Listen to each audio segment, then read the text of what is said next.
రాష్ట్ర ప్రభుత్వం ఈ రాష్ట్రంలో ఉన్నటువంటి ప్రభుత్వ శాఖల్లో ఖాళీగా ఉన్నటువంటి పోస్టులకు వెంటనే నోటిఫికేషన్లు ఇవ్వాలని గత 5 రోజులుగా నిరుద్యోగులు రోడ్ల మీదకి వచ్చి ఆందోళన చేస్తూ ఉంటే, ఒకవైపున దిల్సుఖ్ నగర్ లో, ఒకవైపున చిక్కడపల్లిలో ఆందోళన చేస్తున్నటువంటి నిరుద్యోగుల పైన తీవ్రమైనటువంటి నిర్బంధాన్ని కాంగ్రెస్ ప్రభుత్వం ప్రయోగిస్తా ఉన్నది.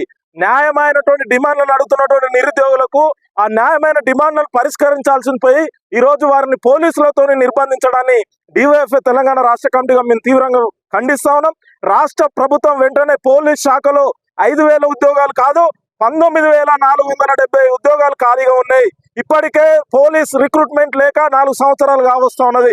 కాబట్టి రాష్ట్ర ప్రభుత్వం అదే విధంగా పోలీస్ రిక్రూట్మెంట్ బోర్డు ఒకేసారి 19,470 పోస్టులకు నోటిఫికేషన్ వేసి భర్తీ చేయాలని చెప్పేసి సందర్భంగా డివైఎఫ్ఐ డిమాండ్ చేస్తాను. అదే విధంగా జాబ్ క్యాలెండర్ అమలు చేయాలి. అదే విధంగా ఈ ప్రభుత్వ శాఖల్లో ఖాళీగా ఉన్నటువంటి 2 లక్షల ఉద్యోగాలకు తక్షణమే నోటిఫికేషన్లు ఇవ్వాలని చెప్పేసి డివైఎఫ్ఐగా మేము ఈ రాష్ట్ర ప్రభుత్వాన్ని డిమాండ్ చేస్తున్నాం.